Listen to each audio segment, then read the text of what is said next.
Друзья, привет, с вами Тага, вы на канале Про Стерео. Сегодня у нас очередной выпуск. Сегодня мы разбираем одну из дек, которая чаще всего встречается в заведениях, которая, может вам пригодиться.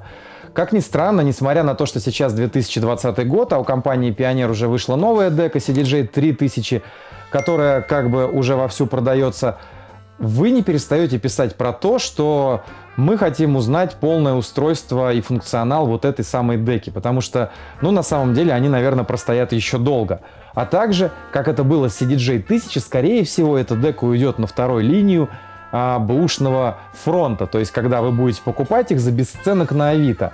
Например, сейчас CDJ 1000 стоит в районе 5000 рублей, 10, если там прям идеальное состояние, как из магазина, а раньше она когда-то стоила 1300 баксов. То есть, согласитесь, разница большая. Когда-то эта судьба ждет и CDJ 2000, даже Nexus и Nexus 2. Скорее всего, цена будет падать из-за того, что рынок технологически вырос, и это устройство еще долго будет пользоваться популярностью. Поэтому давайте для тех из вас, кто не понимает английские надписи или какие-то прикольные фишки, для чего какая кнопка нужна, разберем детально, что она из себя представляет. Поехали! Значит, для начала у нас есть дека, у которой есть определенные органы управления. Они делятся на зоны. Это флешка. Надо очень четко понимать, что здесь не просто так написано 5 вольт 1 ампер. Не все флешки сюда подходят, не все флешки Pioneer жует. И часто вы спрашиваете, какие флешки стоит выбирать. Первое. Здесь вставлен USB 2.0, то есть не USB 3.0 и тем более не 3.1. А это значит, что когда вы приобретаете флешку USB 3.0 или 3.1, то вы ничего, во-первых, не выигрываете, потому что скорость потока просто не усваивается. Во-вторых, некоторые флешки, пытаясь обмениваться информацией быстрее, как бы даже начинают плохо работать с этим устройством, потому что USB-порт плохо себя чувствует. То есть, потому что такая флешка. И поэтому не тратьте деньги на какие-то крутые USB 3.0, просто покупайте обычные, быстрые USB 2.0. Например, Kingston, Travel, там, G3, то есть вот такие вот всякие старые вот эти штуки, как и вот эта вот сама дека. Поэтому здесь вы также не можете пользоваться большим объемом носителя. Например, вы будете с трудом сюда подключать вот такие вот 500 гигабайтовые или как вот этот терабайтный самсунговский T7. Он будет читать его очень медленно, а некоторые устройства из таких даже не прочитают. В этом заключается основной момент, что стандарта в флешках или в каких-то жестких дисках у этой компании нет. То есть, например, на этой деке CDJ 2000 этот жесткий диск может прочитаться, на точно такой же в клубе нет, потому что разъем подустал, или там ревизия была не та, там выпущена на год раньше или на год позже. То есть компания Pioneer в принципе таким грешит. Но вы должны играть, а соответственно ваши флешки желательно должны быть не более 16 гигабайт. Это такой честный совет, когда вы, точно вставив флешку, увидите, что она заработает. Дальше. Форматировать флешки. Либо под системой macOS, либо FAT32. FAT32 более универсальная, она увидится и в Windows, и в macOS, если вдруг вы захотите изменить плейлисты или не окажется вашего компа, и будет комп только у друга, и вы хотите скачать из облака там свой плейлист, потому что потеряли флешку. То есть ваша флешка, если она FAT32, она универсальна. Но один тонкий момент, когда вы делаете экспорт на macOS в режиме Recordbox, то он длится дольше, чем если бы вы делали под флешкой, отформатированной чисто под Mac. Но тогда теряете универсальность. И здесь, наверное, проще подождать на 5-10 минут подольше, но зато быть уверенным, что ваша флешка вытащит вас из любой ситуации, даже если вдруг на площадке ни у кого не будет Mac, а ваша флешка сошла с ума. Дальше. Есть кнопка USB Stop. Это очень важная кнопка, когда вы заканчиваете работу со своей флешкой, вы должны обязательно, давайте, наверное, покажем, как это делается здесь, да, нажать на эту кнопку и подержать. И как только она замигала быстро и погасла, вы можете ее вытаскивать. Это называется безопасное извлечение флешки. Для того, чтобы не испортить датабейс, то есть данные о ваших плейлистах, историях, они из-за этого могут слетать. И тогда у вас будет просто набор треков в каких-то папках, и вы замучитесь искать ту музыку, которая вам нужна. Это частая история, когда диджеи не обращают на это внимания и просто в каком-то угарном состоянии забывают, что типа просто выдергивают, спешат куда-то. Не спешите. Относитесь к своим носителям качественно. Дальше. Разъем для SD-карты.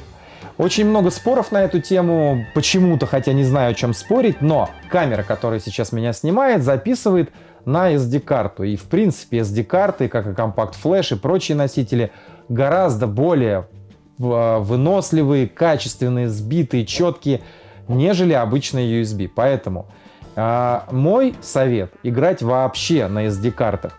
Вот на них вы можете поставить до 32 гигабит себе задачу. То есть вы можете более большие плейлисты в них содержать. Особенно это актуально для тех людей, которые играют в форматы WAV или AIF, так как эти файлы занимают в разы больше места.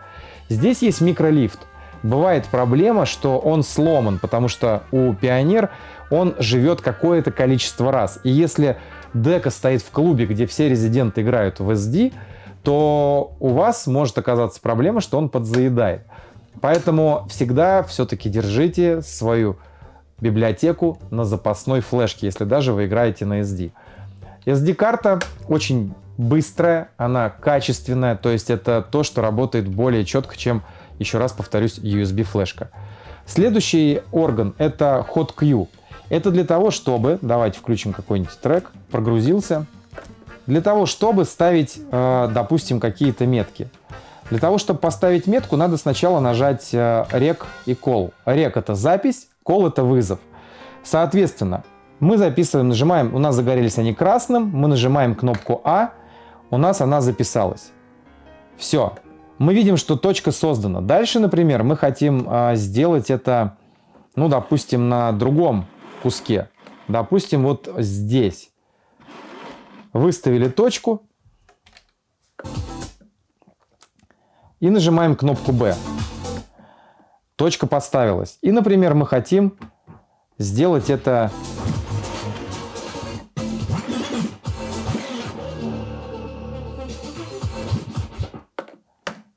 здесь. И нажимаем кнопку C. Что нам теперь это дает? Мы переходим в режим Call. И у нас эти же кнопки загорелись зеленым цветом. Теперь, если мы будем на них нажимать, мы будем быстро на них играть. Это как бы заменитель пэдов. То есть раньше не было пэдов на контроллерах и на деках. То есть, например, как у Denon или у нового CDJ 3000, но там они неудобно расположены. У Denon удобно, то есть внизу. И здесь мы можем играться.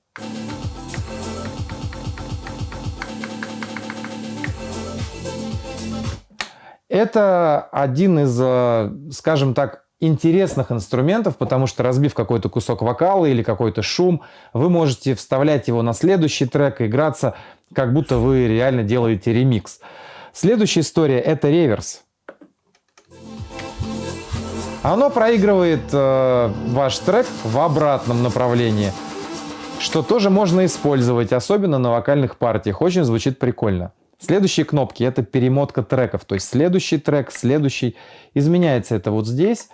Мы это прекрасно видим. Дальше Search — это поиск. Когда вы, например, хотите быстро найти.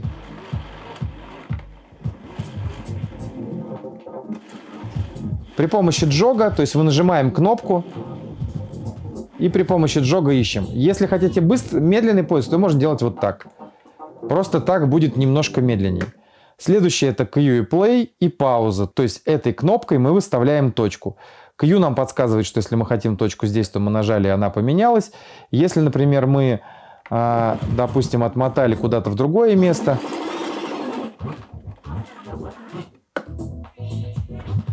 например, мы хотим начать с начала этого квадрата, нажимаем паузу и Q. Все, ваша точка найдена. То есть, вернее, теперь трек будет стартовать с нее. Следующий орган управления — это джог, у которого есть два режима. CD. Это классический CD-режим, в котором играются достаточно большое количество диджеев. Но, например, мне он не нравится. Я играю в режиме винил, потому что я привык играть на пластинках, и мне нравится слышать вот эти звуки изюк-изюк, фики-фики и прочие, короче, штуки, которые так или иначе показывают мне, что это все-таки звуковая волна, а не какая-то цифровая бездушная штука. И поэтому, когда вы работаете в режиме винил, вы можете подгонять треки, синхронизировать их по внешнему кольцу. Просто некоторые диджеи, играя в режиме CD, подгоняют их поверх, то есть делают это вот так. Как бы разные школы, разные стили сведения, тут не буду комментировать. Я просто принес вам свои доводы, почему и как можно делать. Для меня лично думать о том, что я должен менять, если я захочу поскретчить на скретч, или потому что я в принципе привык за внешнее колесо работать, как это на классическом виниле, то есть мы притормаживаем за обычный платтер. Наверное, мне удобнее, но это на выбор каждого. У джога есть также очень интересная штука, джог August. Это история, которая помогает вам замедлить джог, если вы хотите, да, скажем так, более детально миксовать. То есть, когда находится в крайне правом положении, это heavy, тяжелый джог, и мы понимаем, что он очень тяжело идет. Кстати, это одна из проблем уставшегося диджея, когда мы, вращая за внешнее колесо, можем двигать его как винил, хотя такого быть не должно. Должно быть вот так. Когда мы поворачиваем до конца влево, он становится легкий, то есть становится для скретч режима. То есть это уже когда вы занимаетесь, там, допустим, каким-то быстрым миксингом, и вам нужно вставлять скретч элементы. Следующая история, с которой надо познакомиться обязательно, это у нас петля. Для того, чтобы ей работать достаточно быстро, то у нас есть автобитлуп, то есть на 4 бита запоминает плеер. И дальше вы должны увеличить или уменьшить ее в зависимости от вашей задачи. Как она работает? Запускаем. И петля заработала. То есть я нажал на For Bit Loop. И после этого мы можем, нажав на вот эту кнопку, увеличить ее. У меня открылся меню, и теперь я должен через Needle Search, это вот эта сенсорная полосочка внизу, я могу менять размер петли.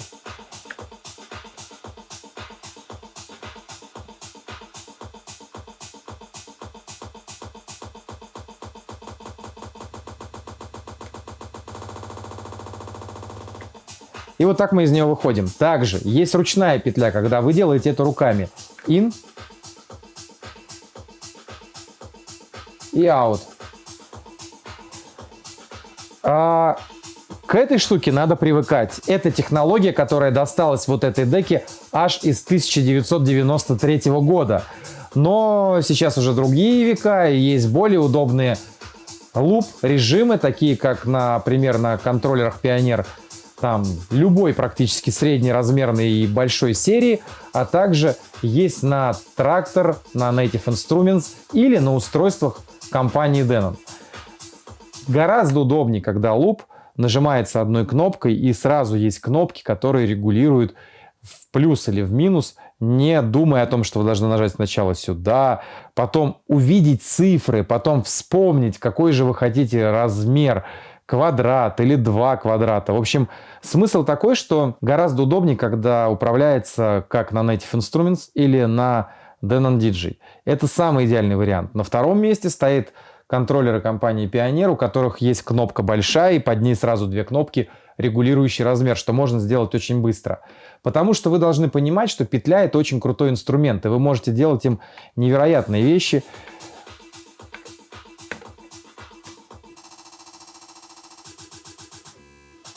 Можно делать джогом.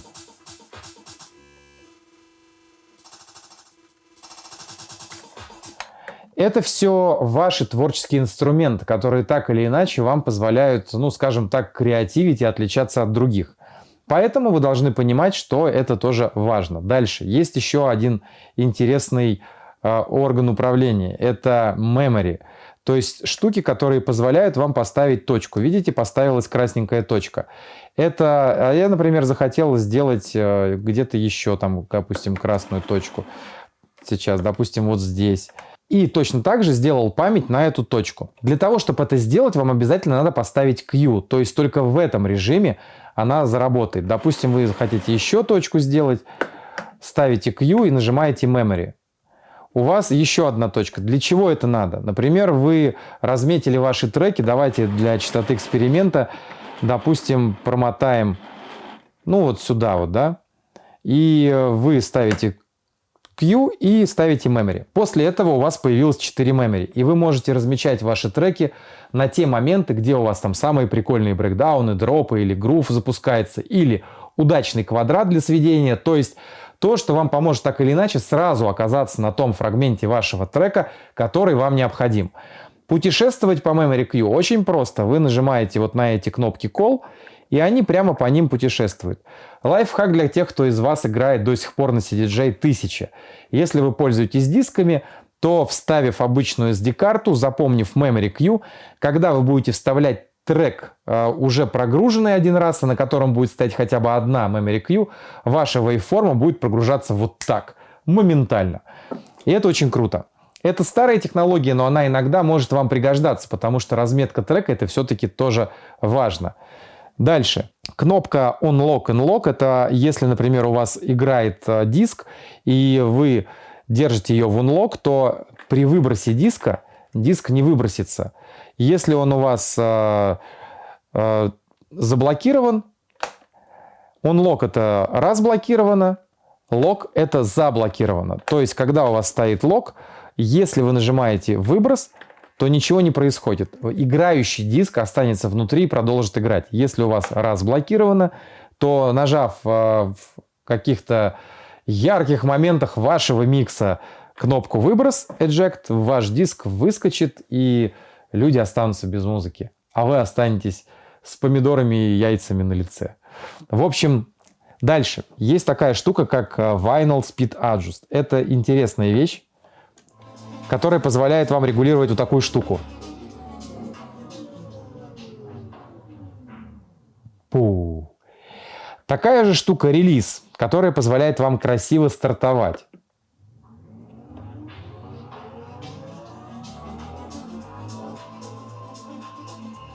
То есть, говоря грубо, это регулятор старта и остановки вашего трека. И он может быть, например, вот такой.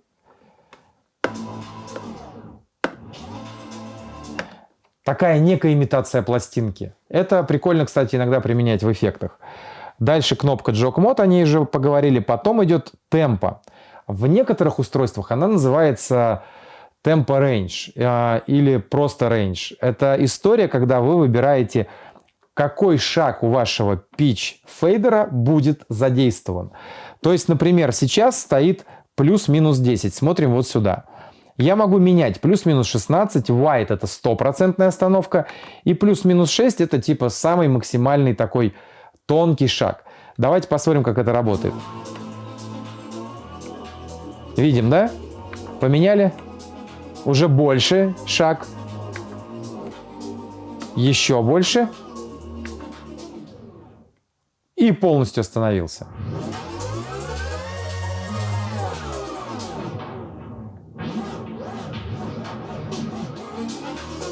Для тех из вас, кто играет экспериментальные форматы музыки, эта штука может быть полезной. Вы можете ей пользоваться как музыкальным инструментом, изменяя тональности и вообще прикольные всякие звуки, добиваясь какого-то результата. Поэтому это все в ваших руках. Дальше идет сам питч-фейдер, который, классический, хороший, надежный, все классно, если вы его не заливаете, или не стряхиваете в него пепел. И есть кнопочка сначала мастер темпа. Она нам позволяет делать следующее. Видите? Скорость меняется трека, а тональность нет. Отключаем, и изменяется тональность трека. То есть это когда вы хотите, чтобы трек звучал в исконно прописанном ключе, то вам нужно ее нажимать. Если вы в принципе понимаете, что изменение трека при скорости, когда меняется ключ, вас устраивает, то вы эту кнопку отжимаете, и она вам не нужна. Дальше темпо резет. Это то, что сбрасывает настроенную скорость в ноль, то есть в оригинал звучания трека. Например, у нас играет трек, нажимаем, и он становится той скорости, которая изначально был прописан.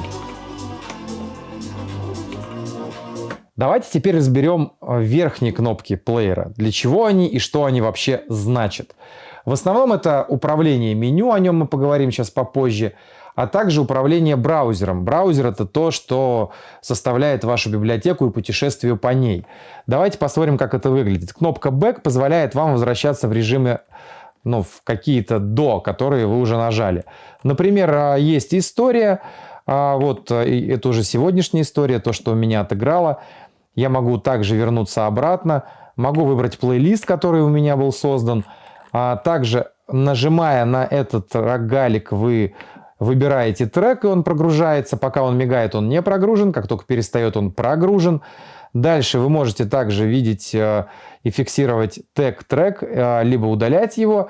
Или вы можете при помощи этого джога, маленького, скажем так, увеличивать форму волны, когда деки у вас Nexus. Потому что в данном случае это классическая CDJ 2000, а на Nexus здесь будет большая waveформа, которая вам позволит так или иначе работать с waveформой тоже.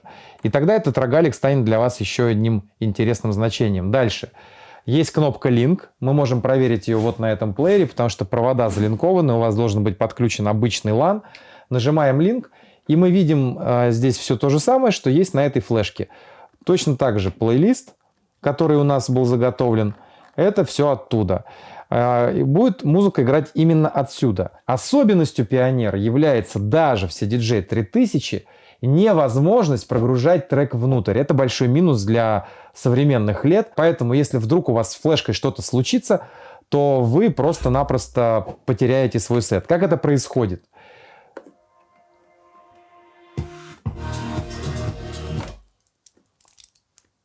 Все. Бывает, что трек позволяет делать emergency loop, то есть то, что у вас будет играть 4 бита. Но конкретно в Pioneer все то же самое происходит, если вдруг теряется коннект от линкованной деки. То есть, например, здесь флешки нет, звук берется с этой флешки. И у Pioneer технология работает так, что флешка постоянно дает музон. То есть дека подсасывает этот музон в себя и постоянно играет ее с флешки, как плеер. Также делает и LAN, то есть он тоже с этой флешки работает. Именно поэтому нужны быстрые флешки, но помним, что это должны быть флешки USB 2.0. Нет смысла тратиться на USB 3.0.